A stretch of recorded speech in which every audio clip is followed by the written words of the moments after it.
It's now my distinct pleasure and a very high honor to present our commencement speaker. Are you in for a treat? Dr. Rick Rigsby is a Bay Area native and former award-winning journalist who followed a television news career with 6 years of graduate school culminating with a PhD from the University of Oregon. A college professor for 2 decades, Rick spent most of those years at Texas A&M University, where he served as character coach and chaplain for the Aggies football team. I think they needed that chaplain.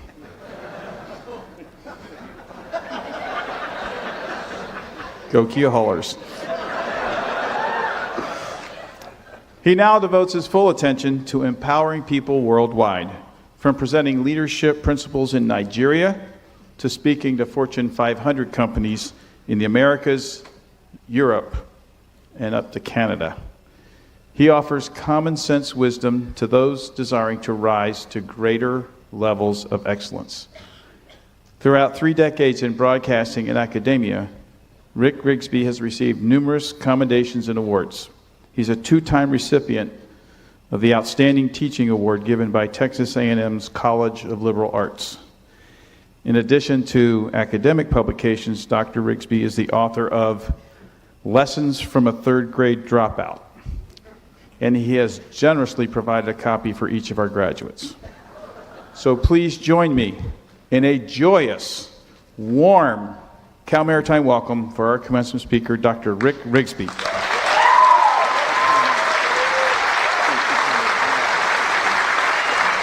Thank you very much.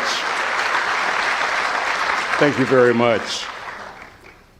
Joey and Ted, that was awesome, first of all. Great job.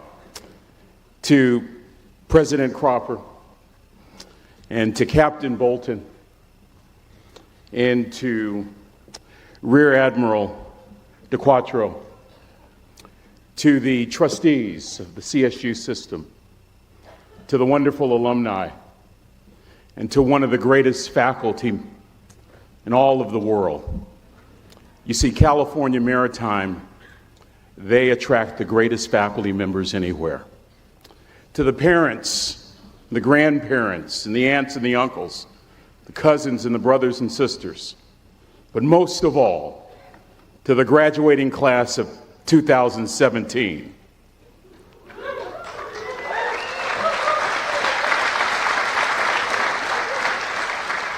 What's up, y'all? I won't be long. We have a lot of activities. Some of them will go into the late hours of the night. But I come from a predominantly black family. I don't know if y'all can tell that or not. And I happen to be an ordained minister. Now that's a lethal combination when it comes to time. Give Big Daddy some chicken wings, I'll talk to you all day long. Yes, sir. But in the words of King Henry VIII, as he spoke to each of his 6 wives, I won't keep you long, but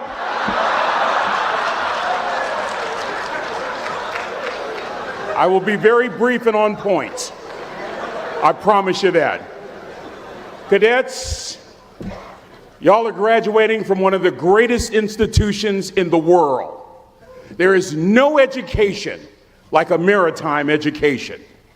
And for all of you in the audience, the curricula is rigorous, tough, demanding, compelling, forcing you to be your best and to give your best. The sacrifice, young people, that you went through, most of us will never, ever know. But here's my message. To whom much is given, much is required. You have been blessed, invested in by this great faculty. You won't ever receive the kind of knowledge that you've received during your time here. But I wish that you would couple that knowledge with something else. Wisdom. Wisdom from a mother. Wisdom from a father, a grandmother, a grandfather, an uncle, an aunt, a friend, a favorite professor. Wisdom from somewhere. That combination will keep you centered regardless of the turbulence of the sea. That combination will keep you well grounded regardless of the ups and downs of life. That combination will cause you to make an impact, to grow your influence. It was John Maxwell who said leadership is influence, nothing more, nothing less. Your ability to influence people within the sphere of your periphery will determine the impact that you make. Will Cal Maritime graduates make an impact? They make an impact all over the world. Making an impact. It's not about making a nice impression. It's about making an impact. It's about doing your best. I learned how to make an impact from the wisest person I ever met in my life, a third grade dropout. Wisest and dropout in the same sentence is rather oxymoronic, like jumbo shrimp.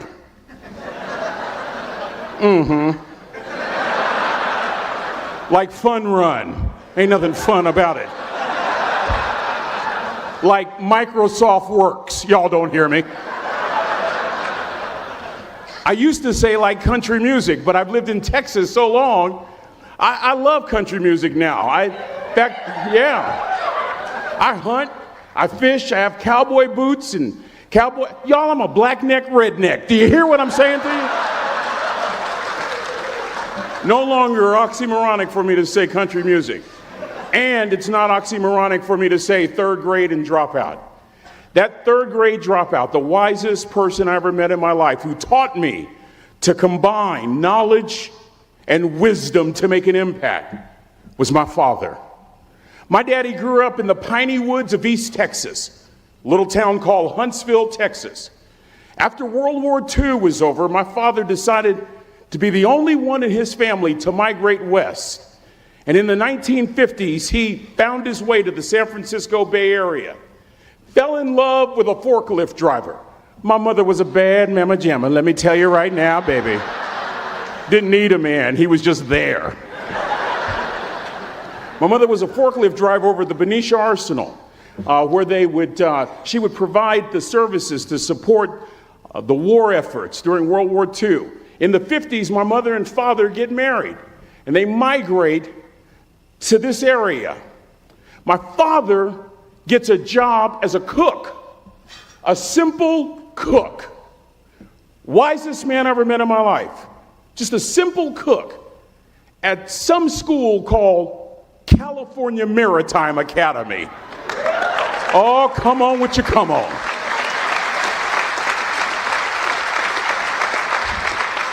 You have no idea how thrilled I am to be here.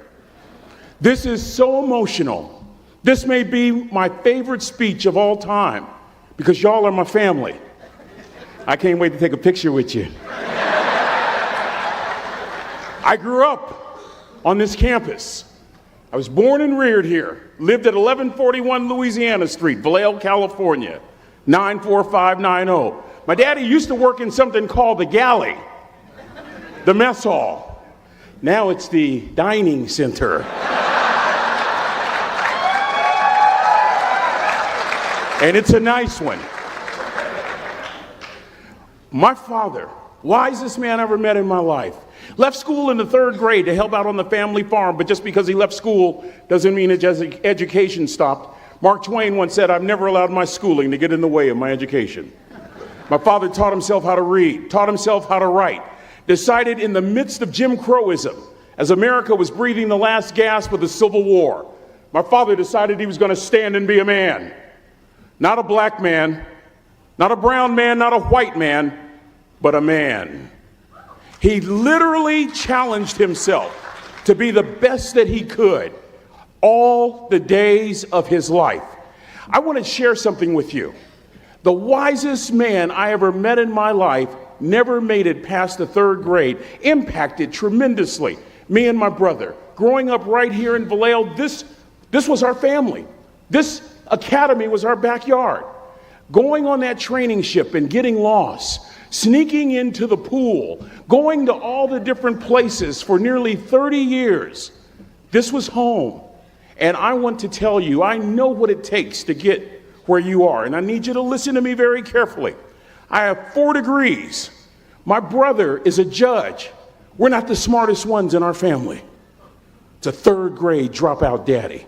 A third grade dropout daddy who was quoting Michelangelo when he was a cook at Cal Maritime, saying to us, boys, I won't have a problem if you aim high and miss, but I'm going to have a real issue if you aim low and hit. A country mother quoting Henry Ford, saying if you think you can or if you think you can't, you're right. You see, it takes knowledge and wisdom combined to grow your influence so that you'll make an impact. You'll be a shipmate that others can count on. I learned that from a third grade drop. Simple lessons. Lessons like these. Son, don't judge people. Son, I've worked at Cal Maritime. You know, I've been all over the world. I've seen good and bad in every shade. Don't judge people. The tendency of a person is to walk away from somebody that's different from them. You stay there and you get to know them. Never judge. Then he dropped Jonathan Swift on me, who said vision is the ability to see the invisible. Don't judge. Another lesson from this third grade dropout. Son, you'd rather be an hour early than a minute late. We never knew what time it was at my house because the clocks were always ahead. We were on Cal Maritime. Come on, somebody. Watch this. My father had the breakfast and lunch shift here at the academy. He had to be at work at 5 o'clock. We lived on Louisiana Street, 15 minutes away. My mother said for nearly 30 years, my father left the house at 3:45 in the morning. One day she asked him, why, Daddy? He said, maybe one of my boys will catch me in the act of excellence. I want to share two things with you. Aristotle said, you are what you repeatedly do. Therefore, excellence ought to be a habit, not an act. Don't ever forget that. The other thing I want to share with you is Harvard Business Review, September 2004. The article is titled Deep Smarts. Here's the thesis. Lecturing, what our universities are based upon, is the worst kind of teaching method, usually. Present company excluded. That if you want to get the intended message across, model the behavior. My daddy, a third grade dropout, a cook, was modeling excellence for his boys. Combining academic knowledge and old school wisdom. That's what makes an impact. An impact as you go all over the world. You're not interested in making a nice impression. You want to make an impact. Lesson number 3, be kind to people. He always told us kind deeds are never lost. I get to do a lot of NFL chapels. You see some amazing things with those National Football League players.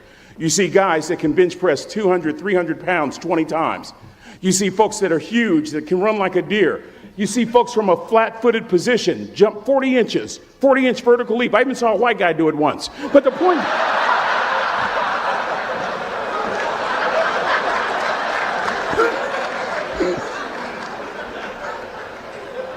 You know what stops me in my tracks? When I see one of those rich folks show kindness. It literally stops the world. George Washington Carver said, when common people do common things in uncommon ways, they command the attention of the world. I just described your grandmother. I know you're tough. I know you're seaworthy, but always remember to be kind. Always. Don't ever forget that. Never embarrass mama. Yeah. If mama ain't happy, ain't nobody happy. If daddy ain't happy, don't nobody care. But you know, I'm trying to tell you. Next lesson. Lesson from a cook over there in the galley. Son, make sure your servant's towel is bigger than your ego. I want to remind you, cadets, of something as you graduate. Ego is the anesthesia that deadens the pain of stupidity. Y'all might have a relative in mind you want to send that to. Let me say it again. Ego is the anesthesia that deadens the pain of stupidity. Pride is the burden of a foolish person. You'll never be a great shipmate. You'll never be a great executive. You'll never be a great teammate if it's all about you. You'll never be a great supervisor or council person if it's all about you. You'll never be a great staff member if it's all about you. Rather, make sure that servant's towel is always big. On President Cropper's bookshelf, in his bookshelf, he has every book from Plato's Republic to Lessons in Leadership by Coach Wooden. John Wooden coached basketball at UCLA for a living, but his calling was to impact people. And with all those national championships, guess what he was found doing in the middle of the week? Going into the cupboard, grabbing a broom, and sweeping his own gym floor. You want to make an impact? Find your broom. Every day of your life, you find your broom. You grow your influence that way. That way you're attracting people so that you can impact them. Final lesson. Son, if you're going to do a job, do it right. I don't have to tell you all that, Cal Maritime, and I know grammatically that's not correct. It ought to be do it well, but I like that old school ghetto kind of do it the right way. I'm thinking about a little boy in Los Angeles. All he wants to do is play Little League Baseball. His mother can't even afford to buy him a glove. And he eventually plays Little League, and he's really good. And he's so good he gets a scholarship to Cal Poly San Luis Obispo. And he's so good he gets drafted by the San Diego Padres.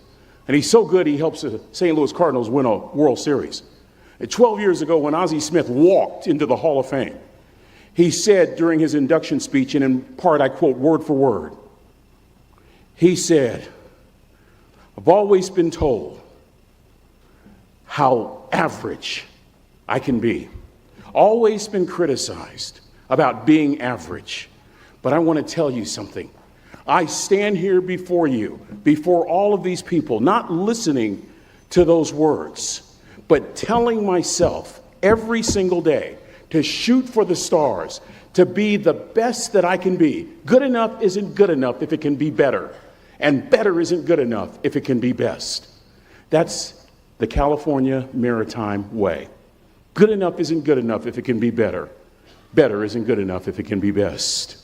Let me close with a very personal story that I think will bring all this into focus. Wisdom will come to you in the unlikeliest of sources, a lot of times through failure.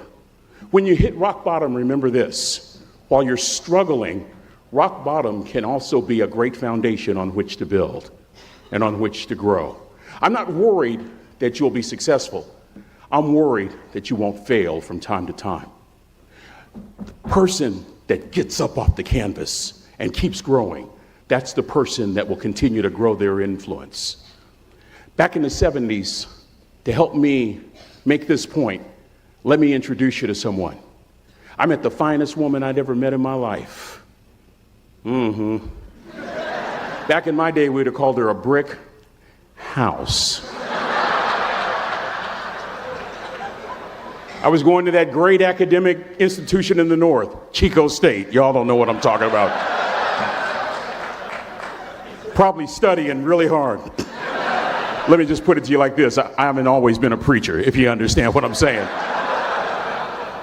This woman was the finest woman I'd ever seen in my life. There's just one little problem.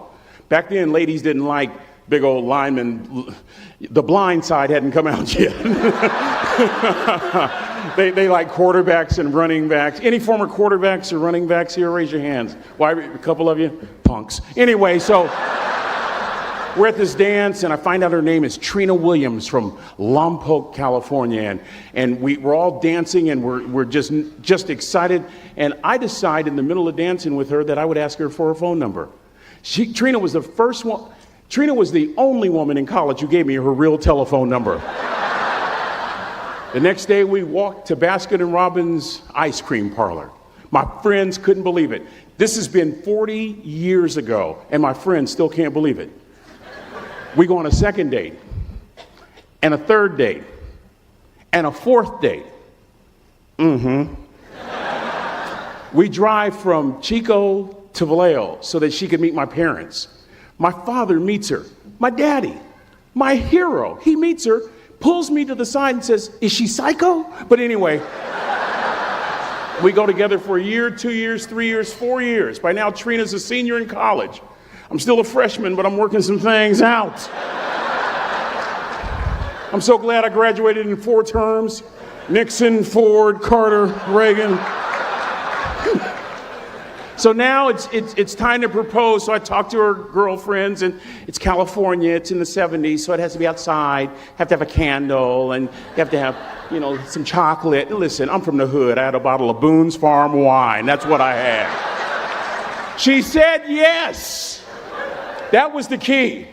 I married the most beautiful woman I'd ever seen in my life. Y'all ever been to a wedding, and even before the wedding starts, you hear this? How in the world? And it was coming from my side of the family.